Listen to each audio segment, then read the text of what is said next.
nazungumza na nani kwa yule ambaye anakusikiliza kwa mara ya kwanza kupitia Noma Serikali ya Mchana? Naongea na Johannes Boy Kishanda, Max Maison, yule ambaye amezoea kwa kuigiza movie, kuimba muziki, kumwona kwenye matamasha mbalimbali. Mimi ndo yule hapo. Unajua mimi nilivyokuona nikasema mbona kama jamani nichekeshaji. Kumbe nilikuwa sijakosea.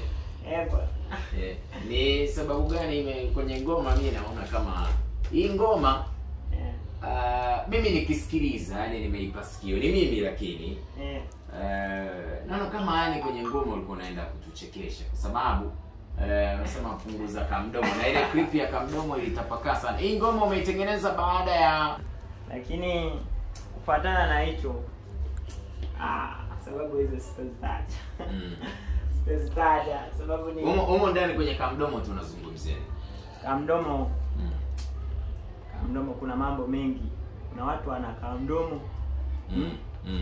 kifanya hiki wanaongezea chumvi. Kwa hiyo hapa walikuwa wanazungumzia mapenzi yenu wewe na mpenzi wako, wanawasema wanakuwa na kamdomo, ama issue iko vipi? Hem, tu fafanulie kidogo kwa yule ambaye amesikiliza huu mkwaju ajue maana halisi ya huu mkwaju wako. Yaani maana yake kwamba washikaji, watu vitu vinavyotuzunguka, yaani kama mdomo hii inahusiana na kwamba ujue siku yoyote utatoboa.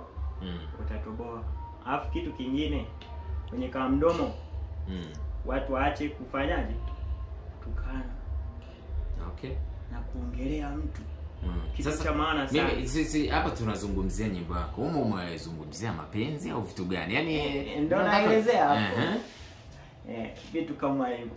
Alafu kitu kingine kwenye kama mdomo kuna watu ambao nyuma walijaribu kunishusha. Lakini kadri